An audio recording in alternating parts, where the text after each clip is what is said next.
사람이 태어난 이래 죽을 때까지의 전 인생을 가장 짧게 단 한 글자로 표현한다면 어떤 글자가 되겠습니까?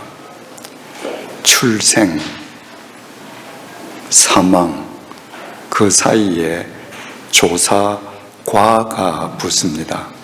출생과 사망, 조사 한 글자, 과가 바로 인생을 압축합니다. 이건 조금도 과장된 이야기가 아닌 것이요, 사람이 살아있을 때는 태어난 날 생일로 기념합니다.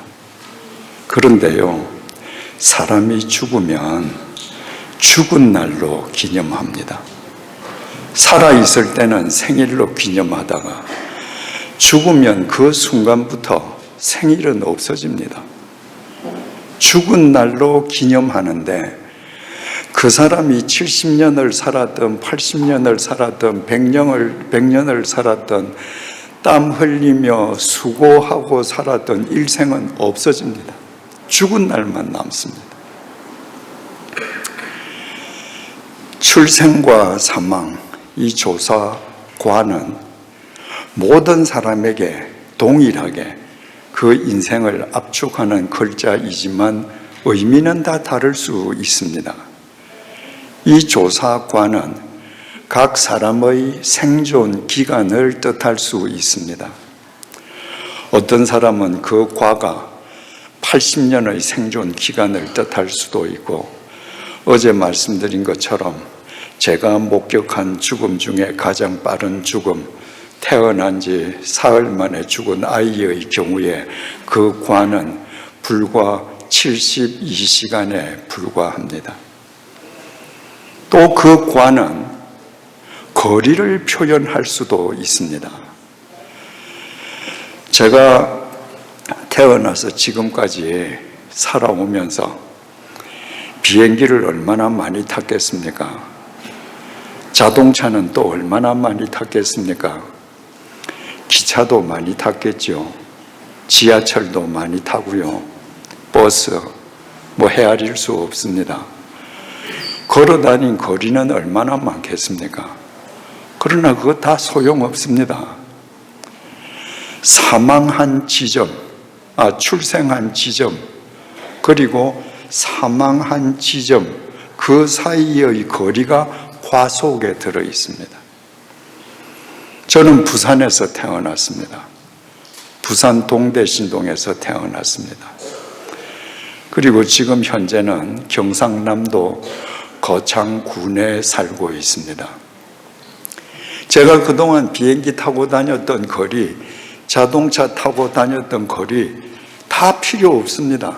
제가 태어났던 지점에서부터 제가 집 밖에서 사고사를 당하지 않고 거창에 있는 제 집에서 죽는다면 제가 사망한 거창까지의 지점 195km, 그게 그 과가 의미하는 거리입니다.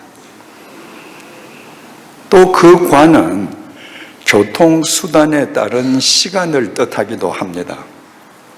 제가 비행기를 타고 위니펙에 오니까 영종도에서 여기까지 한 13,000km 되는 것 같습니다. 비행시간은 한 14시간 되고요. 여러분이 이 위니펙에서 운명하신다면 여러분의 출생과 사망 사이의 조사과는 비행기 시간으로 14시간을 뜻하는 겁니다. 여러분, 이렇게 출생과 사망 사이의 인생을 단 한 글자로 표현하는 조사과를 우리가 컴퓨터에서 치는 자판의 기호로 표현하면 하이픈입니다. 이 세상 어느 나라든지 모든 나라의 공동묘지에 가서 비석을 보십시오. 모든 비석에는 출생한 연도, 죽은 연도, 그 사이에 하이픈 하나 있습니다. 그 사람이 몸을 불살라서 이 세상을 위해서 헌신했다고 해서 출생연도와 사망연도 사이에 몸을 불살라서 살아서 기록해 주지 않습니다. 짧디 짧은 하이픈 하나입니다. 이 사람은 세계 최고의 재벌이었기 때문에 그 사람의 비석은 10m쯤 길게 해서 출생연도와 사망연도 사이의 하이픈을 9m로 그려주지 않습니다. 똑같습니다. 미국 워싱턴에 있는 알링턴 국립묘지에 갔더니 그 케네디 대통령의 묘지 앞에 영원히 꺼지지 않는 불이 있지 않습니까? 미국인이 그만큼 존경하는 대통령이죠. 미국인이 그만큼 존경하는 대통령이라고 해서 하이픈이 길거나 크지 않았습니다. 그 케네디 대통령도 출생연도, 사망연도 그 사이에 하이픈 하나, 그게 인생이에요. 여러분이 위니펙에 와서 알지도 못하던 이 척박한 추운 땅에 와서 여러분들이 결혼하고 아이 낳고 정착하기까지 얼마나 고생하셨습니까? 수고하셨죠. 여러분이 돌아가시면 여러분들 자식이 여러분의 비석에다가 수고하셨다고 글을 써줄 것 같습니까? 천만에요. 위니펙에서 수고한 여러분의 일생도 짧디 짧은 하이폰으로 끝납니다. 부자든 가난한 사람이든 직책이 높든 낮든 지식이 있든 없든 이 세상에 태어나서 죽을 때까지 그렇게 열심히 살았는데 다 살고 나서 고작 한 글자 과 아니면 기호 하이픈으로 인생이 끝난다. 얼마나 허무합니까? 인생이 허무하다는 것은 저 이재철의 이야기가 아닙니다. 하나님의 말씀입니다. 창세기 3장 19절입니다. 내가 흙으로 돌아갈 때까지 얼굴에 땀을 흘려야 먹을 것을 먹으리니 내가 그것에서 취함을 입었음이라. 너는 흙이니 흙으로 돌아갈 것이라 하시니라. 여기 흙이라는 단어가 3번이 나오는데요, 히브리 말로 우리는 다 흙 똑같은 흙이라고 기록이 되어 있는데 히브리 원전에는 단어가 2개가 구별되어서 나옵니다. 네가 흙으로 돌아갈 때까지 얼굴에 땀을 흘려야 먹을 것을 먹을 것이다 할 때의 흙은 아담아, 이 자연 속의 흙을 얘기합니다. 뒤에 너는 흙이니 흙으로 돌아갈 것이니라 하실 때의 흙은 우리가 말하는 흙이 아니고 우리말로 번역하면 아파르, 먼지, 티끌이라는 말이에요. 너 대단히 잘난 것 같으니 넌 티끌이야. 넌 먼지야. 그러니까 너 죽으면 먼지로 돌아가는 거야. 왜 우리가 먼지인가? 창세기 2장 7절에 하나님이 흙으로 사람을 빚으셨다고 되어 있잖아요. 우리 성경은 흙으로 빚으셨다고 되어 있죠. 히브리 말로 아파르라고 기록되어 있습니다. 티끌이라는 말이에요. 여러분, 도자기를 만들 때는 그 부드러운 고령토로 만들지 않습니까? 그러면 좀 가치가 있겠죠. 하나님이 애초에 인간을 만드실 때 고급 고령토를 사용하시지 않았습니다. 하나님께서는 먼지, 티끌을 모아서 사람을 만드셨습니다. 그래서 우리 죽으면 다 티끌이 되는 거예요. 다 썩어서 먼지가 됩니다. 여러분, 부잣집 마나님 경대 위에 먼지들이 앉아 있습니다. 그런데 그 경대 위에 값비싼 다이아몬드 반지하고 목걸이가 놓여 있어요.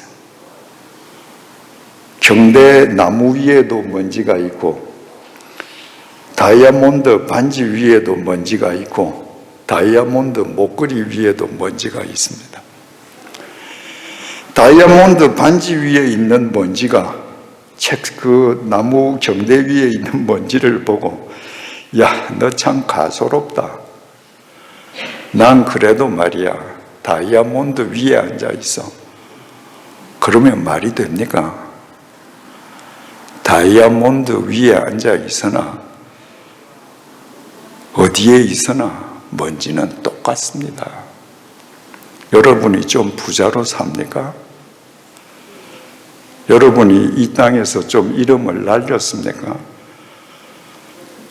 그러나 여러분들 코끝에서 호흡이 끝나면 이 고기 덩어리가 썩는 순간부터 여러분은 다 똑같이 먼지로 돌아갑니다.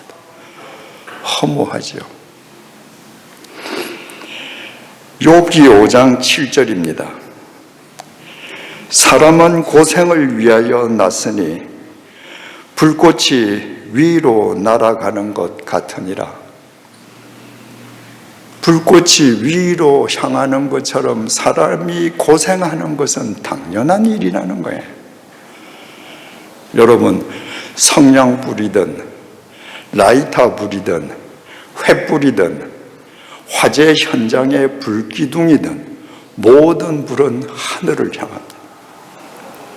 내가 라이터 불을 켜서 이 라이터 불이 하늘을 향하는데 그 라이터를 땅으로 향한다고 해보세요. 내가 라이터를 땅으로 굽혔다고 해서 불이 땅으로 향하지 않습니다. 나는 라이터를 땅으로 굽혀도 불은 돌아서 다시 올라갑니다. 모든 불이 어떤 상황에서든지 하늘 위로 올라가는 것처럼 모든 인간이 수고하고 고생하는 것은 정해진 이치라는 겁니다. 그래서 우리는 울면서 태어납니다. 우리는 살아있는 동안 죽을 때까지 생존 경쟁을 벌여야 합니다. 자식을 낳고 그 사랑스러운 자식을 위해서 키우기 위해 수고하고 땀 흘리고 눈물 흘려야 합니다. 그리스도인으로서, 사회인으로서, 이 지역 사회 일원으로서 의무를 다해야 합니다. 모든 것이 고생입니다. 그래서 불교에서 인생을 쓸 고자에 바다 해자를 써서 고해, 고생의 바다라고 표현합니다. 여러분, 우리가 수고하고 고생하는 것은 불이 하늘을 올라가는 것처럼 정해진 일이기 때문에 내가 아무리 수고해도 나의 수고를 진정으로 알아주는 사람은 세상에 단 한 사람도 없습니다. 자식도 모릅니다. 여러분, 어머니 날, 아버지 날 왜 생겼습니까? 자식들이 어머니의 수고를 알고 아버지의 수고를 알고 1년 12달 어머니를 위해서 아버지를 위해서 살면 국가가 어머니 날 정하겠습니까? 아버지 날 정하겠습니까? 부모가 아무리 수고해도 자식들 모르니까 오늘 하루라도 너희들 좀 알아라. 내가 이 세상을 위해서 얼마나 수고했는지 남이 몰라주기 때문에 우리는 서운할 때가 많습니다. 당연합니다. 아무도 모릅니다. 왜? 다 수고하면서 살고 수고하는 것이 당연하니까요. 허무한 인생입니다. 시편 90편 9절에서 10절 말씀입니다. 우리의 모든 날이 주의 분노 중에 지나가며 우리의 평생이 순식간에 다하였나이다. 우리의 연수가 70이요 강건하면 80이라도 그 연수의 자랑은 수고와 슬픔뿐이요 신속히 가니 우리가 날아가니이다. 인생이 수고로 가득 찬 것도 슬픈 일인데 그 인생은 그냥 날아갑니다. 신속히 날아갑니다. 인생이 살같이 빠르게 날아간다 이러면 젊은 분들은 잘 실감이 나지 않는 경우가 많습니다. 그런데 여기 30, 40대가 계시면 한번 잘 생각해 보셔요. 여러분이 눈 깜짝할 사이에 30, 40대 되지 않았습니까? 그러면 눈 깜짝 한 번 더 하면 60, 80이에요. 인생은 그런 거예요. 그래서 다 살고 나면 허무하다 그럽니다. 열심히 수고했는데 누구도 보상해 주지 않고 한순간에 날아가 버린 거예요. 모세도 이렇게 탄식했습니다. 전도서 1장 1절에서 2절입니다. 다윗의 아들 예루살렘 왕 전도자의 말씀이라. 전도자가 이르되 헛되고 헛되며 헛되고 헛되니 모든 것이 헛되도다. 이 말은 시장터의 장삼 이사가 한 말이 아닙니다. 인류 역사상 최고의 부귀 영화를 누렸던 사람으로 알려져 있는 솔로몬이 한 말입니다. 지혜의 왕이요 부귀 영화의 왕이면 인생은 살만했다 이러고 죽어야죠. 그렇게 부귀 영화를 누린 솔로몬이 헛되고 헛되며 헛되고 헛되나니 모든 것이 헛되다고 탄식했습니다. 여러분 히브리 말에는요 대단히 매우 심히 아주 이런 의미의 부사들이 굉장히 많습니다. 그런데 솔로몬은 인생이 아주 헛되다. 인생이 매우 헛되다. 인생이 심히 헛되다. 이렇게 표현하지 않았습니다. 헛되고 헛되며 헛되고 헛되니 모든 것이 헛되다. 히브리 사람들은 무엇을 강조할 때 강조하는 부사를 사용하기도 했지만 더 강조할 때는 동일한 단어를 2번을 썼습니다. 내가 이 자식을 사랑해요. 그런데 어느 날 내 자식을 보고 아빠가 너를 사랑해 라고 얘기할 때 아빠가 너를 되게 사랑한단다 이렇게 표현하기보다는 히브리 사람들은 아빠가 너를 사랑하고 또 사랑한단다 이렇게 표현해요. 저는 이거 굉장한 표현이라고 생각해요. 그 마음이 고스란히 전달되거든요. 그래서 성경에 같은 말을 반복한 표현들이 더러 나옵니다. 강조하기 위함이에요. 그런데 솔로몬은 인생이 헛되다는 말을 2번 반복한 것이 아니라 5번 반복했습니다. 살고 나니까 너무너무 헛된 거예요.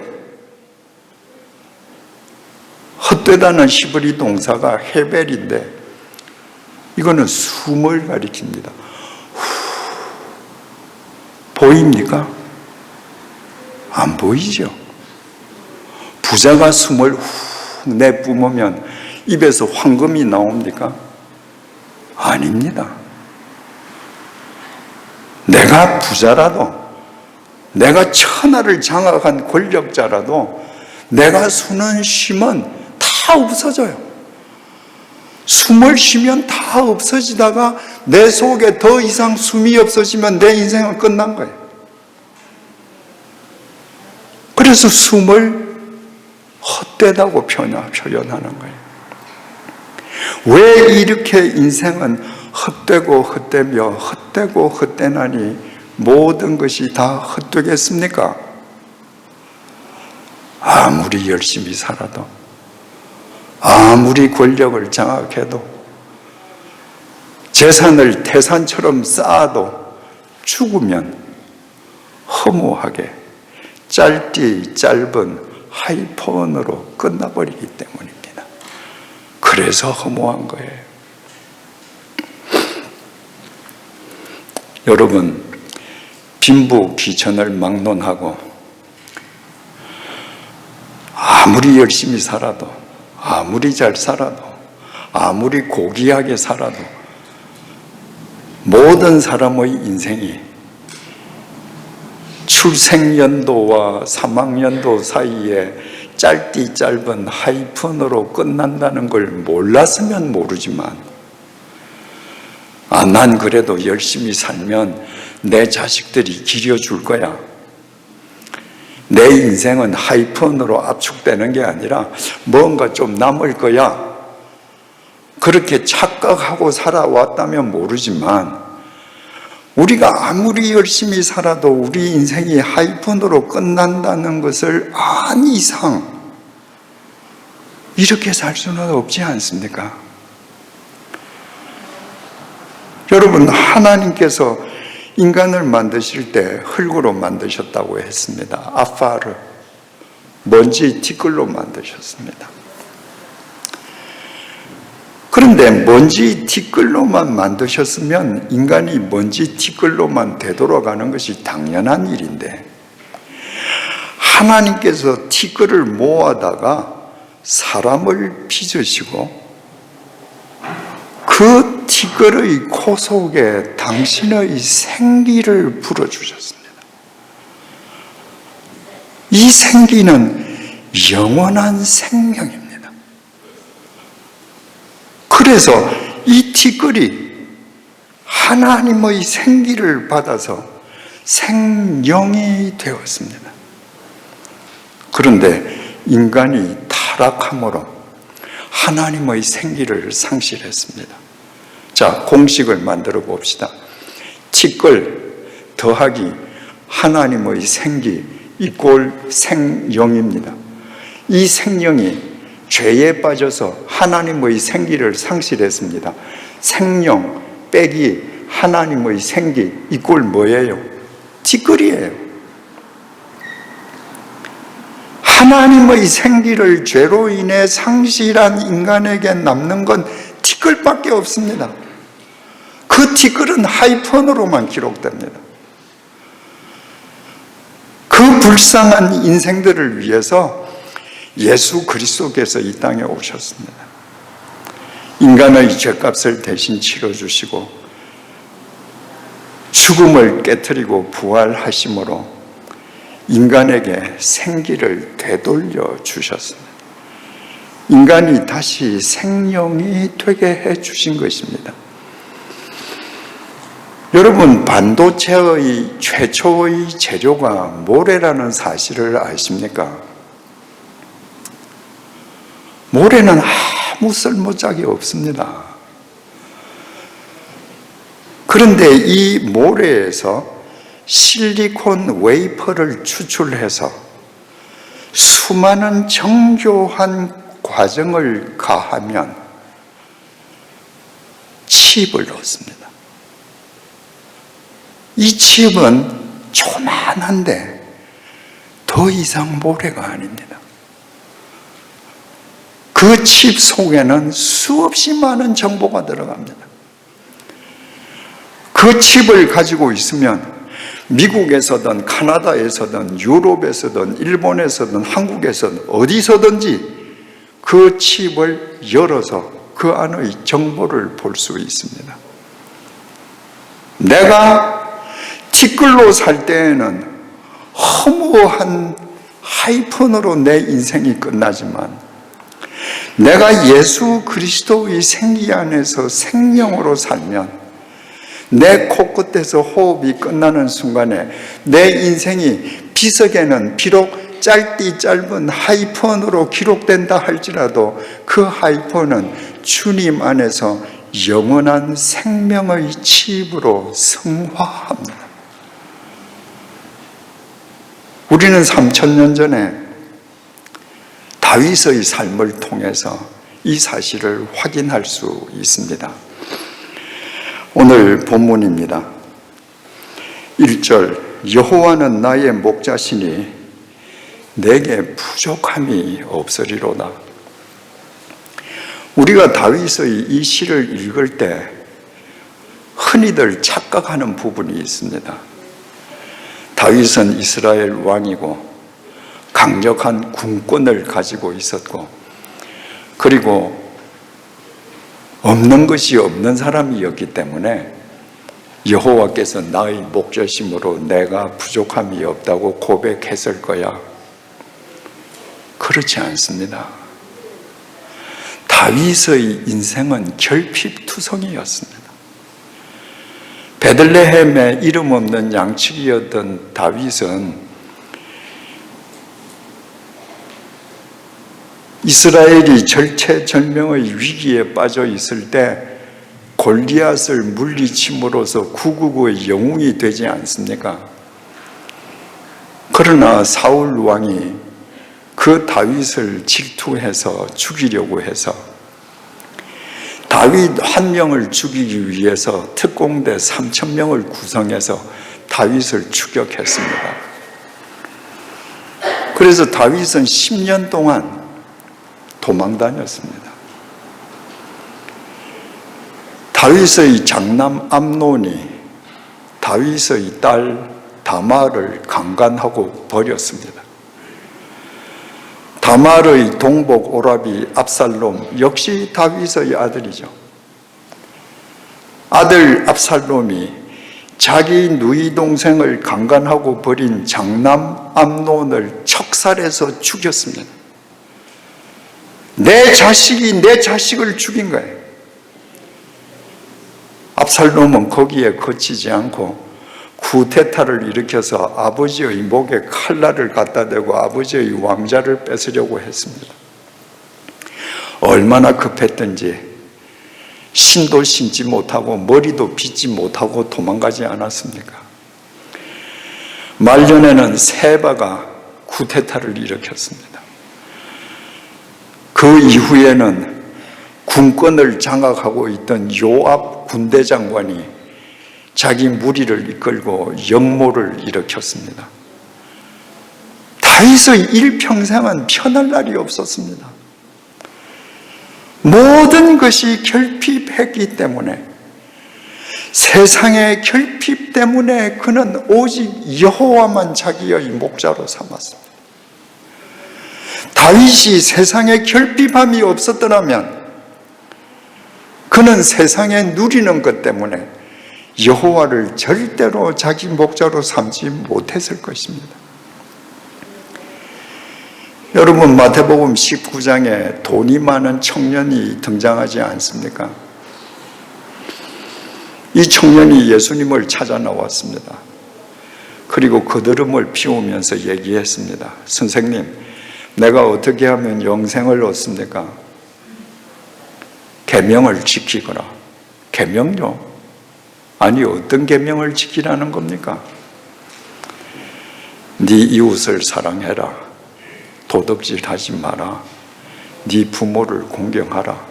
살인하지 마라. 간음하지 마라. 이런 계명을 지키라. 그랬더니 이 부자 청년이요, 아유 선생님, 저 그런 계명 어릴 때부터 다 지켰습니다. 계명을 다 지켰다고 하는 사람은요, 계명을 지키려고 노력해 본 적이 없는 사람입니다. 하나님의 말씀을 지키려고 하면 지킬수록 어렵습니다. 그래서 자비가 필요합니다.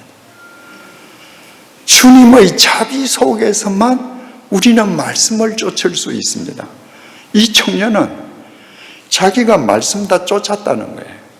왜 이렇게 착각하는가? 돈이 많아서 그렇습니다. 돈이 많은 사람들은요, 사람들이 왜 자기 앞에서 굽신거리고 굴복하는지를 착각합니다. 돈 많은 사람들에게 사람이 모여들고 그 사람이 하는 말을 다 옳다 하고 그 사람을 칭송하는 것은 그 사람이 인격자이기 때문이 아니라 그 사람 주머니에 있는 돈이 필요하기 때문이거든요.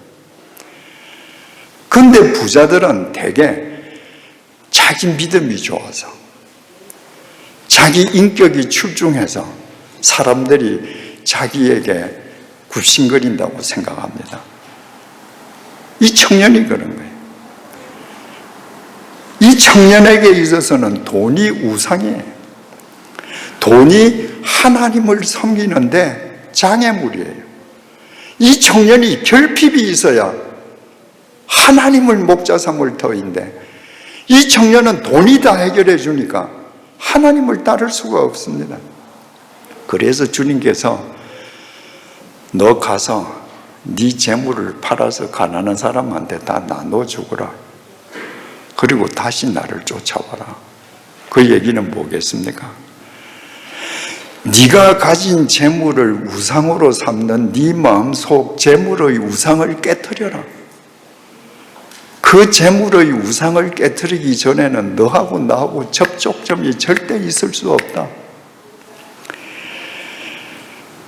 마태복음 19장 22절입니다.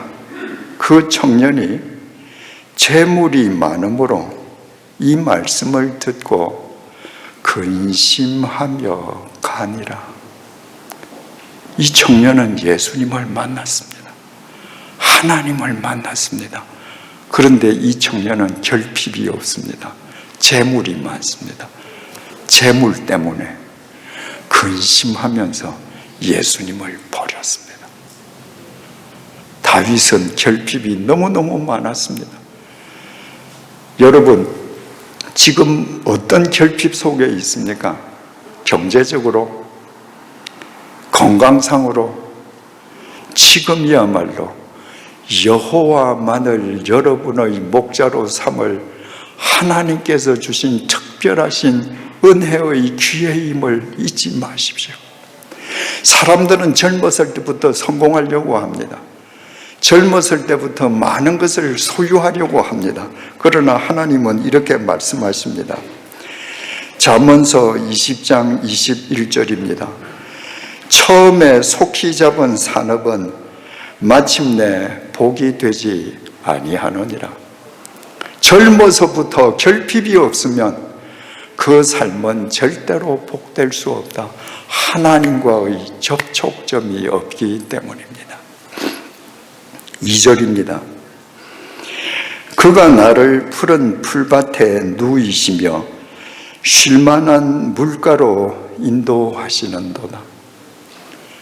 여기에서 동사가 현재형이라는 것이 중요합니다. 푸른 풀밭에 현재형으로 누이시며 쉴만한 물가로 현재형으로 인도하시는도다. 내게 세상에 결핍이 너무 많아서 오직 여호와 하나님만을 나의 목자로 삼았을 때 그분이 내일 혹은 모레 혹은 한 달 후에 나를 푸른 품밭에 눕게 하시고 쉴만한 물가로 인도하시는 것이 아니라 지금이라는 거예요. 지금 다윗의 형편은 어떻습니까? 결핍투성이에요. 그런데 결핍투성이인 네 상황이 주님께서 너에게 주시는 쉴만한 물가이고 푸른 초장임을 알라는 겁니다. 사람들은 전부 다 자기가 원하는 꽃방석에 앉으려고 합니다. 우리가 원하는 꽃방석은 우리를 타락시킵니다. 주님께서 주시는 쉴만한 물가, 푸른 초장은 내 계산하고 전혀 다를 수 있습니다. 내가 지금 상황이 고통스러울 수 있습니다. 눈물겨울 수 있습니다. 이 절망의 터널이 언제 끝날지 끝이 보이지 않습니다. 그러나 하나님께서 나의 목자시기 때문에 이 상황이 주님께서 나를 위해 빼고 빼신 쉴만한 물가요 푸른 초장임을 알 때 주님의 손길이 나를 사로잡아 주시는 거예요. 다윗이 시편 34편 9절에서 10절에서 이렇게 고백했습니다. 너희 성도들아 여호와를 경외하라. 그를 경외하는 자에게는 부족함이 없도다. 젊은 사자는 궁핍하여 줄일지라도 여호와를 찾는 자는 모든 좋은 것에 부족함이 없으리로다. 여러분 TV에서 그 다큐멘터리 동물의 왕국을 보면 백수의 왕이라는 사자가 늙으면 사냥을 못하지 않습니까? 사냥을 못하면 사자 무리가 버려요. 그러면 늙은 사자가 굶어 죽는 영상을 우리가 볼 수 있습니다. 또는 다른 맹수들에게 공격당해서 찢겨 죽는 영상을 우리가 볼 수 있습니다. 늙은 사자는 혹 죽을지라도 젊은 사자는 굶주리는 법이 없습니다. 젊은 사자는 그야말로 백수의 왕이거든요. 그런데 뭐라 그럽니까? 젊은 사자는 궁핍해서 줄일지라도 여호와를 찾는 자는 모든 좋은 것에 부족함이 없으리로다. 이 글자 그대로 보면 야, 다윗이 성공했구나. 다윗이 지금 다 가졌구나. 그래서 이렇게 고백하는구나. 천만에요. 시편 34편 표제어가 이렇게 기록되어 있습니다. 다윗이 아비멜렉 앞에서 미친 채 하다가 쫓겨나서 지은 시. 사울 왕이 다윗을 죽이려고 했기 때문에 이스라엘 영내는 더 이상 숨을 데가 없어서 적국으로 가서 몸을 피하고 그 적국에 있는 장군들이 다윗을 알아보고 죽이려고 해서 거기서 미친 사람처럼 침을 질질 흘리고 그리고 나와서 지었습니다. 젊은 사자는 궁핍하여 줄일지라도 여호와를 찾는 자는 모든 좋은 것에 부족함이 없을지로다. 지금 방금 미친 짓거리하고 침을 질질 흘리고 살아나와서 다윗은 뭘 깨닫는 거예요? 내가 지금 미친 짓거리하고 침을 흘려도 이 순간이야말로 하나님께서 나를 위해서 만들어주신 쉴만한 물가요 푸른 초장임을 고백한 것입니다. 3절 내 영혼을 소생시키시고 자기 이름을 위하여 의의 길로 인도하시는도다. 내게 어떤 상황이 주어지든 간에 그 상황이 나를 위해서 주님께서 예비해 두신 푸른 풀밭 잔잔한 쉴만한 물가인 것을 내가 알고 받아들일 때 주님께서 내 영혼을 소생시키십니다. 어떻게? 티끌인 내 영혼 속에 하나님의 생기를 불어넣어 주셔서 생명이 되게 하십니다. 그리고 의의 길로 인도하십니다. 성경에서 말하는 의는 하나님과 바른 관계입니다. 하나님과 바른 관계 속에서 살도록 주님께서 인도해 주시는 것입니다. 다윗은 이 사실을 알았기에 시편 34편에 미친 짓거리하고도 그런 시를 지을 수 있었던 것입니다. 여러분, 사도 바울이 2차 전도 여행 때 빌립보에 가서 감옥에 갇히지 않습니까? 그 신라와 함께 감옥에 갇혀서 억울하게 매맞고 발에 착고가 채이고 아무 잘못 없이 귀신 들린 여자를 구해줬다는 죄 아닌 죄목으로 감옥에 갇혔습니다. 그 감옥에서 한밤중에 찬양을 할 때 주님께서 감옥 문을 열어주셨습니다. 만약에 바울이 그 감방이 가시방석이구나 라고 생각했으면 감옥 문이 열리는 순간에 그대로 튀어나가서 도피했을 것입니다. 그랬더라면 그 감옥의 간수들 전부 사형입니다. 감옥 문이 열렸는데, 발에 채워진 착고가 풀렸는데 바울은 감옥에서 나가지 않았습니다. 왜? 이 감옥 안이 주님께서 오늘 밤 나를 위해서 예비하신 쉴만한 물가요 푸른 풀받침을 믿었습니다. 그래서 그날 밤에 그 감옥의 간수와 그 가족들이 구원받고 세례 교인이 되었습니다.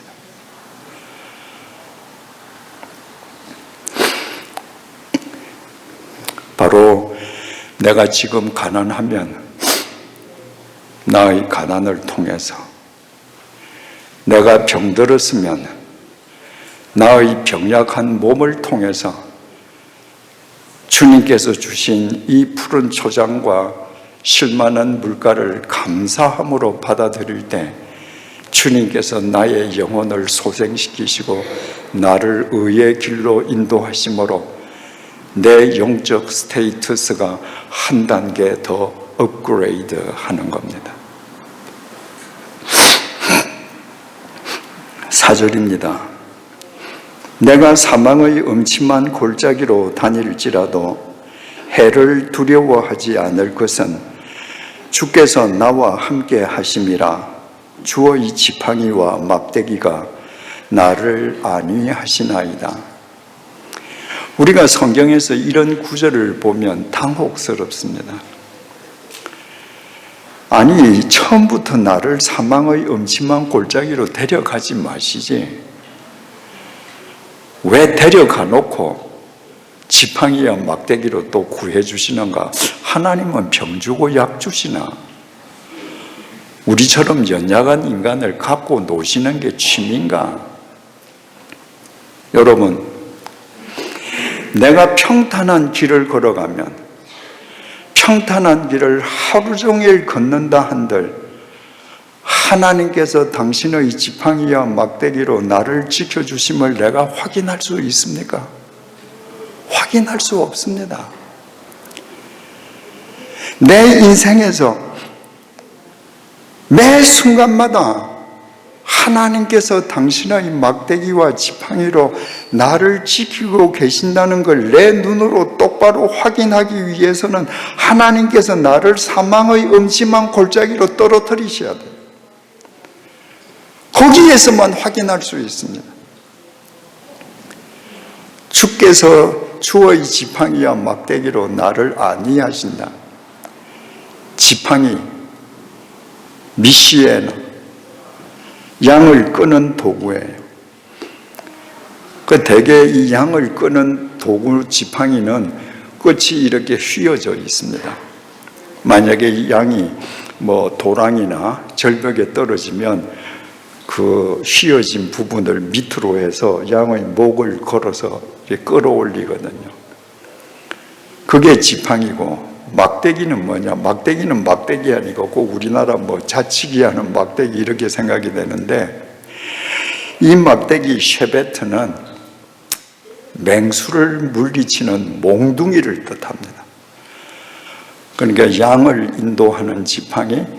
그런데 갑자기 늑대가 나타났다 그러면 목자가 몽둥이를 들고 뛰어나가서 늑대를 쳐서 이기는 겁니다. 내가 사망의 음침한 골짜기로 떨어져야 주님께서 지팡이로 나를 인도하시고 내게 도전하는 모든 사람을 당신의 방망이로 물리치시는 걸 내 눈으로 확인할 수 있는 거예요. 욥이 이렇게 고백하지 않습니까? 욥기 23장 10절입니다. 그가 나를 단련하신 후에는 내가 순금같이 되어 나오리라. 여러분, 순금이 팬 위에서 나옵니까? 냄비에서 나옵니까? 아닙니다. 순금은 풀무불에서만 나옵니다. 하나님께서 우리를 순금처럼 재련시킬 때 우리를 풀무불에 집어넣으시는 이유가 여기에 있습니다. 그때 우리는 두 손 들고 아멘으로 받아들일 수 있어야 되는 거예요. 5절입니다. 주께서 내 원수의 목전에서 내게 상을 차려주시고 기름을 내 머리에 부으셨으니 내 잔이 넘치나이다. 주님께서 내 원수의 목전에서 내게 상을 배설해 주셔요. 그리고 내 머리에 기름을 부어 주십니다.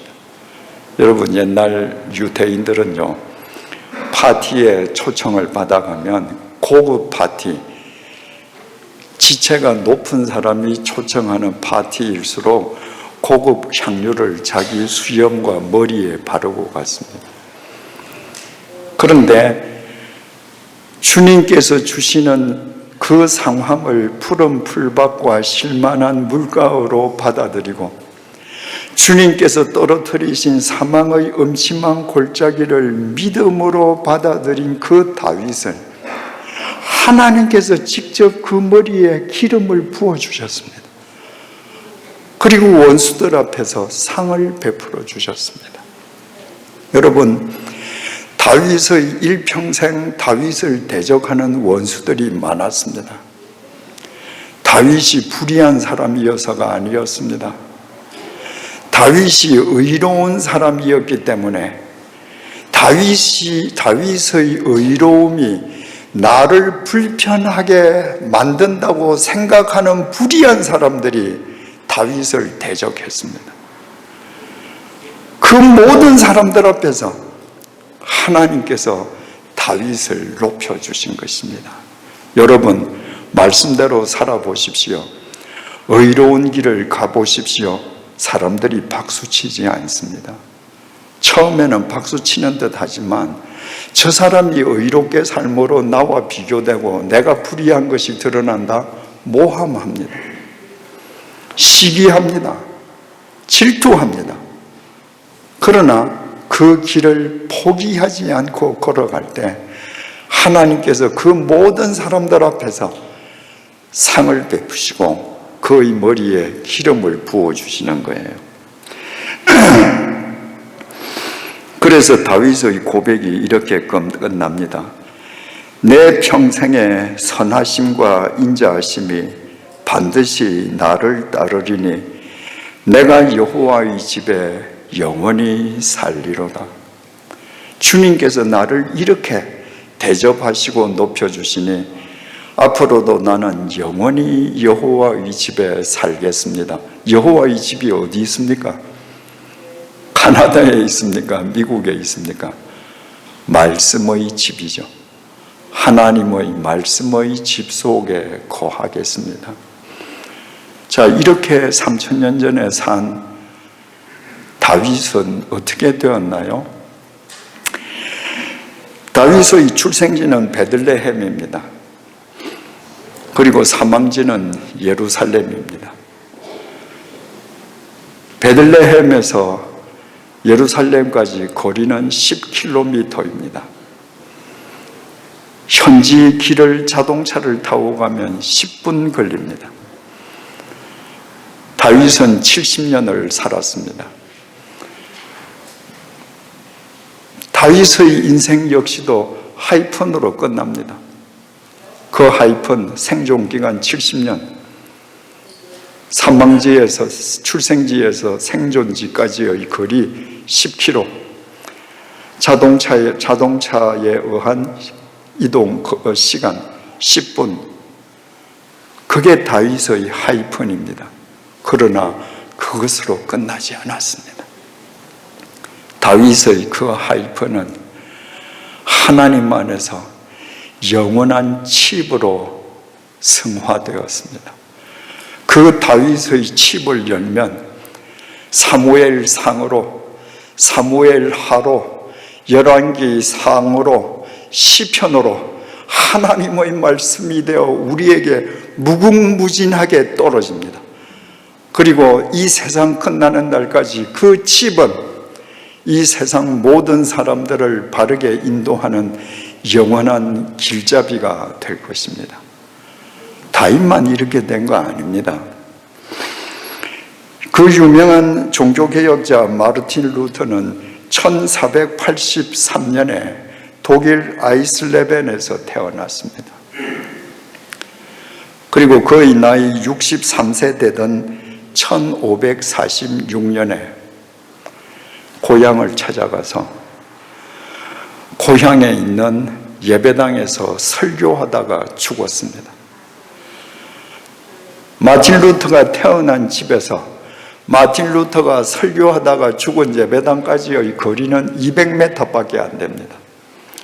마틴 루터 하이픈 거리는 200m, 생존 기간은 63년, 500년 전의 마틴 루터가 3000년 전에 다윗보다 더 짧게 살았습니다. 그런데 그 마틴 루터의 하이픈 역시 주님 안에서 영원한 생명의 칩으로 성화되어서 오늘도 전 세계 수많은 교회를 새롭게 하고 있습니다. 여러분, 지금 우리 1년 중에 가장 속기 쉬운 연말에 접어들었습니다. 이제 5주가 지나면 2025년이 시작됩니다. 그래서 새해가 가까워지면 모두 마음이 설렙니다. 가만히 있어도 달력상으로 새해가 오기만 하면, 달력을 새 것으로 교체하기만 하면 진짜 새해, 새날이 올 것 같은 착각 때문입니다. 그런데 어떻습니까? 여러분들이 평생 달력을 몇 번이나 갈았습니까? 달력을 수십 번 갈아도 달력을 교체한다고 새해가 됩니까? 절대 되지 않습니다. 달력을 교체하고 나면 새해의 흥분은 불과 2, 3일 지나면 사람들이 새해라고 부르는 그 해 역시도 묵은 해의 연장으로 돌아가 버리고 맙니다. 왜 그렇습니까? 시간과 공간의 지배 속에 있는 이 세상의 모든 것은 소멸합니다. 이 세상에는 새 것이 없습니다. 새 것이 있을 것이라고 속고 착각할 뿐입니다. 새 것은 오직 위로부터, 하나님으로부터, 주님으로부터만 옵니다. 이제 다음 주부터 주님께서 이 땅에 오신 것을 대망하고 다시 오심을 기릴 대림절이 시작되지 않습니까? 주님께서 티끌인 우리에게 하나님의 생기를 되찾게 해주시기 위해서 이 땅에 오셨습니다. 바꾸어 말하면 허무한 하이픈으로 끝날 우리의 인생을 주님 안에서 영원한 칩으로 승화시켜 주시기 위해 이 땅에 오셨습니다. 여러분, 어떤 결핍 때문에 지금 고통스러워 하십니까? 그 결핍 때문에 주님만을 나의 목자 삼는 진정한 그리스도인이 되십시오. 여러분이 지금 어떤 고통 속에 계십니까? 바로 그 상황이 오늘 이 시간의 여러분을 위해 주님께서 빼고 빼신 여러분의 쉴만한 물가요, 푸른 풀받침을 잊지 않는 한 주님께서 티끌에 불과한 여러분의 영혼을 소생시켜 주실 것이고 여러분을 의의 길로 인도하실 것입니다. 사망의 음침한 골짜기에 빠졌습니까? 지금이야말로 그분께서 지팡이와 막대기로 여러분을 다시 세워주실 것을 여러분의 두 눈으로 확인할 축복의 시간입니다. 영원히 그분의 말씀의 집에 거하십시오. 여러분의 코끝에서 숨이 멎는 그 순간에 수고하고 애써 살아온 여러분의 인생은 허무한 하이픈이 아니라 영원한 생명의 칩으로 승화될 것입니다. 기도하시겠습니다.